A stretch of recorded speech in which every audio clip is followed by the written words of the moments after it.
No, in all seriousness, our next speaker is a teacher and talking about a very important issue, one that we have tried to talk about, and one I think that a lot of Americans are trying to figure out exactly. Greg Keller next, talking about Palestine, Israel, and the continuing failure of the mainstream U.S. media. Bring it out here, Greg. There's something happening here, but what it is ain't exactly clear.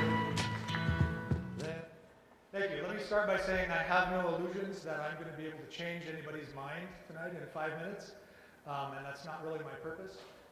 What I hope to do is to plant some seeds of some ideas about this conflict and point some directions, and then the rest is up to you, because I think the media has not done its job as well as it could.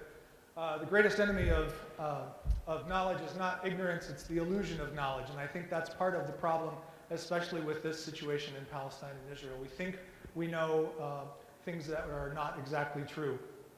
If you rely on the mainstream media for most of what you know or all of what you know about the situation in Israel and Palestine, you can't possibly have enough information to come to an informed understanding.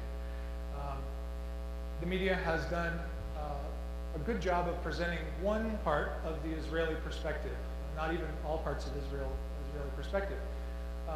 What it hasn't done a very good job of is presenting the Palestinian viewpoint or Palestinian viewpoints on this issue.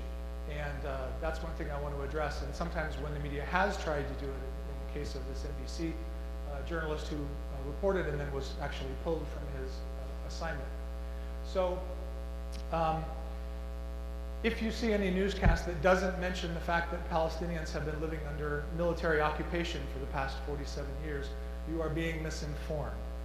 That is the heart of the conflict, and any discussion that doesn't involve that misses the point completely. There's no way we can come to an understanding without that information. Words matter. The way the media portrays the conflict, Israelis have soldiers, Hamas has militants. There are Israeli troops, but Hamas terrorists. Words make a real difference. Both sides, this is one thing that gets conflated. Sometimes it's presented as if it's just these two countries who are equally matched who can't get along. And the reality is quite different. If we look at for some perspective, we look at Gaza in particular. Gaza is 25 miles long. That's the distance from Lincoln to the Platte River. It is 5 miles wide and has 1.8 million people living there. And in terms of the conflict, casualties, if we look at the casualties from this latest round, over 1,400 Palestinian civilians were killed. And 6 Israeli civilians were killed, only 4 of those from rocket attacks. And the reason I mention the rocket attacks is because Hamas is reported to have fired 4,000 rockets into Israel. And so how do we account for these lopsided numbers? Well, these are what the devastation from the Hamas, from the Qassam rockets looks like on Israeli homes. This is what an Israeli military strike, an airstrike looks like. This is a 12-story apartment building in Gaza, high-rise housing 400 people. It's experienced what Israel calls a knot on the roof. Israel fires a missile on the top of the building as a warning to the inhabitants that they have a certain amount of time to get out. In this case, 5 minutes. There was a little bit more warning before that, but this is what an Israeli missile strike looks and sounds like.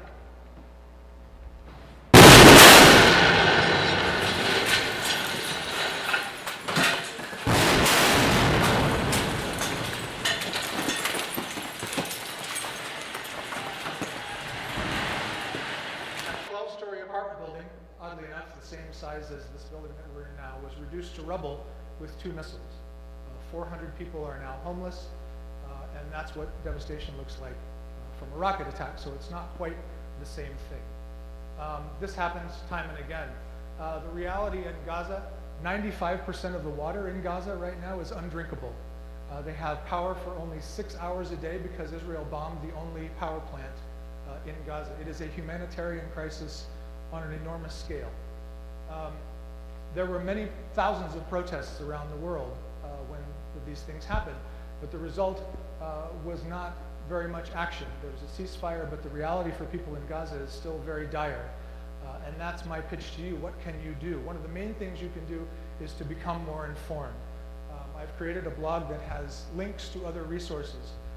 There are a huge number of Jewish, American, and Israeli organizations that oppose the occupation. and that do peace work, and we never hear about them. You have in your hand probably one of the most powerful information gathering tools on the planet. It does no good if we don't use it. So my challenge to you is to become more educated, find out more, share the information. When you defeat 1,000 enemies, you still have 1,000 enemies. When you change 1,000 minds, you have 1,000 allies. And that's my challenge to you, is to become more informed, create allies, and try to help come up with a solution to this problem. Thank you so much. With a gun over there.